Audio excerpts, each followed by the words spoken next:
Hi there everyone, GuardianE here with another first impression video in Fire Emblem Heroes, and apparently they decided to drop a FEH trailer at 4 a.m. Eastern, which they haven't done ever as far as I can recall, and I've been playing since day one, so I don't know what's up with that. And not only is it early, because I was expecting the trailer in a couple of days, but yeah, 4 a.m., unprecedented, don't know what they were thinking, and you can probably hear in my voice that I actually just woke up to record this really quickly. So it's actually not going to be a live reaction because I did see it on my phone that it was Caeda, and you can see up here that it is Caeda. But I figured we could just very quickly go over the trailer, the reveal, the skills, and the banner as a whole, just to see again if this is a hero and a banner that I think is worth going in on. Not really surprised to see Caeda here. I think we're all expecting her to appear at some point, the beloved queen, especially since they kind of opened up legendary heroes in general, which I think was a natural thing to do, right? So Wing-Lifted Spear is going to be a 16-mite lance in line with what Caeda is kind of known for in the game. It has a lot of effectiveness, so it's effective against armored units, it's effective against cavalry foes, and it has Kanto 2. Any weapon that has Kanto 2 is going to be good. It might not be incredibly original these days, but it is going to be potent. And she's a flyer, so she has that additional mobility, so that alone is going to make this a powerful weapon. But that aside, if she's initiating combat or within 2 spaces of an ally, which is an incredibly easy condition to meet, she gets +5 to all of her stats, but in addition to that, she has an effect where if the enemy has bonuses on them, activated buffs, so the color of their numbers are cyan, and you can actually visibly see the buffs, she essentially neutralizes those buffs in combat by giving them a minus whatever that number is in combat, and then giving herself that buff in combat. So it's a nice little seesaw. If the enemy has a bonus, then she neutralizes it and gets that bonus for herself, which is, that's pretty good. That's pretty good. So I personally don't really like that aspect of the weapon. It's a lot like the skills out there that grant you bonuses if you have a debuff on yourself. However, they did just come out with the duo of Crom and Robin, who have that big brain strat of actually self-debuffing. Maybe there could be a unit in the future that actually grants a buff to the foe in an attempt to activate this element or this part of like a Wing-Lifted Spear or any other weapon that has this kind of effect. I don't really know. But at least for the time being, you don't have real control over activating this this buff and this element of the weapon. Moonbow for the special, Distant Storm for the A slot. It's essentially a distant counter with an additional +5 attack built in as long as she has a certain HP threshold, but then she takes 5 tick damage afterwards. I don't really love this skill, to be honest with you. All of the skills that they've come out with that have this HP threshold, and then you get chip damage afterwards, but you have like a stat bonus, and it's a distant counter or a close counter equivalent. For me, I don't think it's really worth it, except with specific units, and Caeda might be one of them, because if we take a look at her B-slot skill, which is unique to her, Faithful Loyalty, so if the enemy is armored or cavalry, who she has effective damage against, and she's enemy phasing, she can counterattack. She has Vantage built in, so she can counterattack before the foe's first attack, and it neutralizes any effects that would prevent her from follow-up attacking. So that's very good. To the extent that she can one-shot, because she deals effective damage, she's going to get the +5 attack to Distant Storm. She has Attack Defense Rain 3 for the C slot there, so she has a lot of buffs going for her from an attack standpoint, and being able to do more damage on that first hit. And she's going to have advantage. There's no HP threshold, there's nothing. As long as the enemy is an armored or cavalry unit, she will be able to Vantage. And afterwards, it grants the Vantage status effect to Caeda. So, if foe initiates combat, unit can counterattack before foe's first attack. So, now the duration of the activation isn't abundantly clear to me here, just because it doesn't say to the end of the turn or anything like that. But the way that I read this essentially means that for the entire duration of the enemy phase, she's going to have the Vantage effect.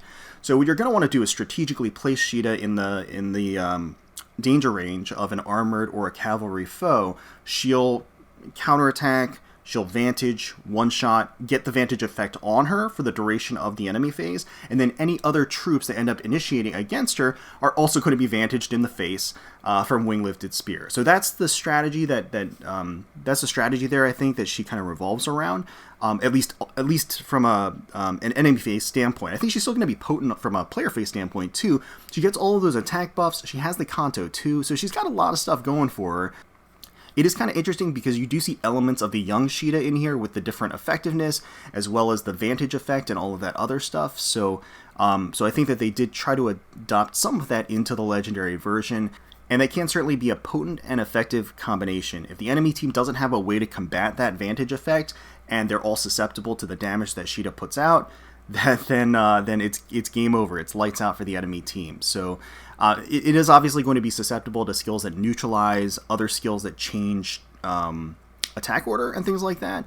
So that is a big downfall to Faithful Loyalty. The other problem that I think that Caeda has, or it's not even a problem, but a personal preference gripe that I have, is the lack of control from a player's hand's perspective for part of the Wing-Lifted Spear, and actually a really important part of the Wing-Lifted Spear. That being said, the fact that she gets the buff, the fact that she gets the Kanto, and the fact that she has that dual effectiveness are all really, really strong things. They're not necessarily groundbreaking, earth-shattering, unique, exceptionally unique or anything like that. Faithful Loyalty, I think, is pretty powerful as a gimmick. There are ways around it, but I think it's interesting, especially for her. So again, not really blown away, I think, by her kit, but at the same time, she is going to be... she's just going to be very, very strong, if only for that Kanto. That Kanto is never going to be bad until there's a specific counter for Kanto, which hopefully isn't ham-fisted however they do that. But, like I'm saying, yeah, here's the Faithful Loyalty in action, lots of effective damage, and here are the other heroes in the event. So, as far as the entire banner is concerned, we have Caeda debuting alongside Naut and Faye. It's pretty strong color, all legendary mythic heroes, all very potent in their own way. Naut was guaranteed on her debut banner, so that might depreciate some of the value there. Faye is recent, pretty powerful as a resurrecting chicken. Caeda, like I said, is going to be strong. She's going to be a strong unit out there. Again, not terribly exciting, I think, as far as our kit is concerned, but I think she's going to be very powerful with the Kanto 2 and the other effects that she has, and the built-in Vantage gimmick. Red is going to be Reagan, Malice, and Sothis. Not the best color, I would say. Malice is generally available. Reagan, everybody got for free. Sothis is pretty old at this point, at least from a target perspective or a value perspective. From green, you have Legendary Edelgard, you have Triandra, and you have Astrid. So, again, not really blowing me away with that color either. Edelgard's been around forever. Triandra is always going to be useful as a flying dancer, but again, she's really not new. Astrid is in the regular summon pool, just like Malice is, so I think that does hurt the value overall for that color. And then for colorless, you have Leaf, you have Ascended Leegyarn, and you have Corrin. Legendary Corrin. Legendary Corrin is still very good. Leaf is okay at this point. And then Ascended Leegyarn is obviously very good, but she is also in the regular summon pool. So this is actually one of the weakest banners, I feel like, one of the weakest legendary / mythic hero banners that we've seen in a while. Like, even the debut color isn't, like, exceptional, just because I feel like most people have Naut at this point. I could be wrong on that, but I do feel like if you don't have Naut, then blue is awesome. But I think a lot of people out there have Naut because they probably sparked for her when she came out. But for newer players and people that didn't, I think blue is obviously the winning color on this banner, like no question. It just has the highest value, obviously has the debut character, so my recommendation would be to summon for blue, if anything. So yeah, the banner starts on the 27th of February, goes for an entire week, as expected.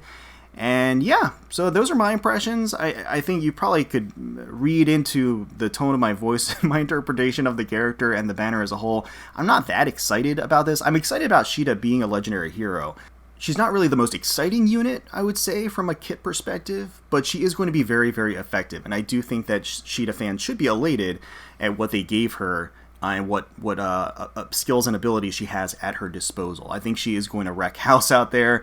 That Kanto 2 cannot be understated at how powerful that effect really is, and the Vantage shenanigans can be extremely deadly in that it could potentially shut down an entire team. So yeah, those are my impressions. Me personally, I don't think I'm going to be summoning on this beyond the first circle. Alright, so with that, I am going to edit this and then go back to sleep because I have meetings in a couple of hours. So that's fun. Thanks Nintendo, thanks Intelligent Systems. But let me know in the comments below if you're excited for Legendary Caeda and the banner and who you're going to be going for, if anybody. Hopefully you all enjoyed the video. If you did, please feel free to leave us a like, comment, and subscribe to the channel for more Fire Emblem Heroes content. We thank you all so much for watching and for taking time out of your day to spend with us. Really do appreciate it. Certainly hoping you're all staying safe, healthy, secure, and united out there, and wishing the very, very best for you, your family, and your friends. And until next time, let's protect those skies.